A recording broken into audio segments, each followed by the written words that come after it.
অসুস্থ স্ত্রী মারা যাবে জেনেও সে তার স্বামীকে জিজ্ঞাসা করল, আচ্ছা, আমি মারা যাবার পর কতদিন পর তুমি আরেকটা বিয়ে করবা? স্বামী বলে দিল, যতদিন পর্যন্ত তোমার কবর একেবারে শুকিয়ে যাবে না ততদিন পর্যন্ত আমি বিয়ে করব না।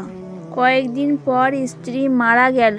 প্রতিদিন স্বামী তার স্ত্রীর কবরে জিয়ারত করতে যেত, কিন্তু ভেজা মাটি শুকায় না। অনেক দিন হয়ে গেলেও তবুও মাটি শুকায় না। স্বামী ভাবছে, এটা কি সম্ভব? একদিন কবরের পাশ দিয়ে স্বামী হেঁটে যাচ্ছিল। সে দেখল তার শালাবাবু তার বোনের কবরে ওইখানে থেকে আসছে এবং তার হাতে একটা খালি বালতি রয়েছে। সে শালককে প্রশ্ন করল, কি রে, হাতে বালতি নিয়ে কি করিস? শালা বলল, আমার বোন মারা যাওয়ার আগে আমাকে বলে গিয়েছিল প্রতিদিন ওনার কবরে পানি ঢালতে। এতে বুঝি আমার বোনটা কবরে শান্তি পাবে।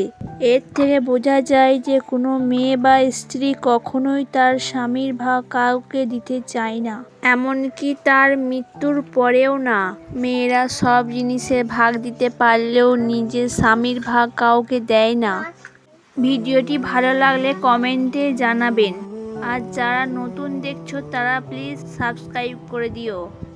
এই ভিডিওটি রাখলাম 100টি কমেন্ট আর 200টি লাইক, জানি তোমরা করে দেবে।